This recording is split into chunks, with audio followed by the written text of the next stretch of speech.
For presenter meeting, we have a documentary filmmaker, which is very exciting to me since that was my background in TV and film. So today, why don't you introduce who you are and how you are connected to adoption and foster care, and then we'll go from there. Sure. Well, first of all, thank you for having me. I'm excited to be presenting at this conference. So my name is Yasmin Mistry. I am a documentary filmmaker, as you said, and an animator. I'm also a court-appointed special advocate. So I've been volunteering in child welfare for more than a decade. And it was sort of through everything I did with that where I realized foster youth did not have a chance to really tell their own story. And so that's kind of how I got into sharing their stories. Was it something very specific that happened, or was it just a course over a few years where you said, all right, this is a lot worse than I thought? But how did you connect that to doing it in film? That's different than just speaking out loud or writing a book. Or what made you do film? Yeah, I mean, so that's my background. My background is in animation. And so I basically felt like, they didn't have a say in their own lives. And as a court-appointed special advocate, I had more of a say in their lives than they did. And knowing that, I'm not a lawyer or an educator or anything, so I felt like that was a little ridiculous. And I wanted them to be able to have a voice. Obviously, for legal reasons, I didn't use the youth I was working with, but I just put out a call to see if people were interested, and got a whole lot more than I expected. Why don't you explain a little bit about the film? So we're going to be seeing the 13-minute film. Why don't you explain what the film is and give like a little synopsis so that way they understand what we're going to be watching. Sure. So when we started this project 8 or 9 years ago now, I interviewed a whole bunch of people who've been through the foster care system, thinking I was going to tell one story. And we had so much content, we decided to make it into a series. So you guys will actually be seeing Family Rewritten, which is the third film in our series. And that film is about a young woman named Camilla, who goes through the foster care system. But unlike a lot of people, she doesn't actually enter foster care until she's 16 or 17 years old. Her biological family's life, the situation evolves. They're struggling to take care of her. She has cystic fibrosis. So she needs, she needs a little bit of additional accommodation. And things just at home were not working out. A school teacher noticed. She had a great support system with her friends and who were basically like a family to her. And she was lucky that she was able to get into a kinship foster care situation through her best friend's family. So the film explores all of that. And we interviewed Camilla when she was 18 years old. So really, this was all just happening right then and there. And now, it's a years removed, but you guys will get to hear from her as she'll be one of our speakers after the screening.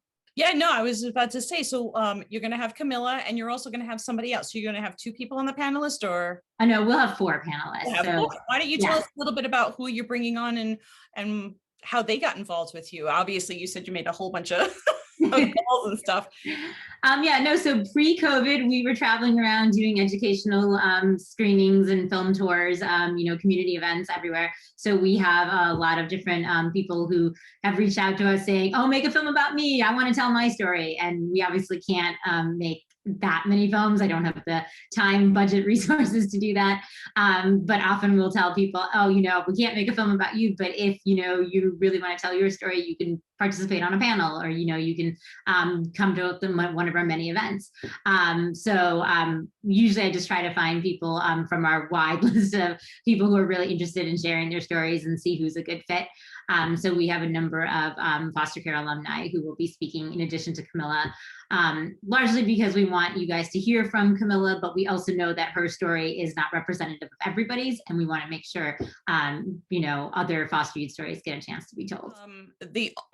I'd say this is what your main focus is when you do films. Are there any other types of films that you've done in the past, or is this, this is what you advocate for? This is what you want to bring forward to everybody in the community, or is there something else that you also focus on? This is my focus. My main thing is I'm an animator, so I work on a lot of different films. but it's usually doing other people's, doing animation for other films that other people are directing. I have directed a number of other projects, but this is my main focus. It's definitely quite an intense project, and I did not expect like 8 or 9 years later to be still doing it when I originally started. Well, how did you become a court-appointed special advocate? What made you do that? I mean, obviously you must be seeing so much and you said, you know what, I'm just going to go and help. What made you do that then? That was actually pretty random. Prior to living in New York City, I'd done like AmeriCorps. I had done a lot of volunteer work. I came to New York and I ended up doing a lot of like ad agency type work. And I was like, oh, I need to do something meaningful. I need to get back to kind of some of the stuff I was doing before. It's great to pay the bills, but I need to make my project mean something. And so I was just looking for ways to volunteer that would fit into my kind of crazy work schedule. And I just really just kind of fell upon CASA, Court Appointed Special Advocates. I did not really know anything besides what you see in the media, which is pretty negative. So actually that's part of what I try to do with our films is break those negative stereotypes so that people don't have the same misconceptions that myself and pretty much everybody does, coming into it, because a lot of what you see in TV and movies is not necessarily everyone's experience. If you had to choose something that you find is the biggest misconception or something that you've learned that many people of the community don't know about foster care or their journey or how hard it is there something that because there's a lot of times I interview adult adoptees and they have something that they're very, very passionate about. I mean, they're passionate about it all, but they usually seem to want to say one message. Do you have something like that with your journey with this? I don't have one message, but I think from, just having done so many of these events and having done been able to moderate so many panels with different foster youth voices. I think it's just really that I think many things I hear most from the people who, speak about their stories is that it's important for people to remember that it is not the person who's gone through foster care. It's not their fault. They were, they are the product of a situation that occurred around them.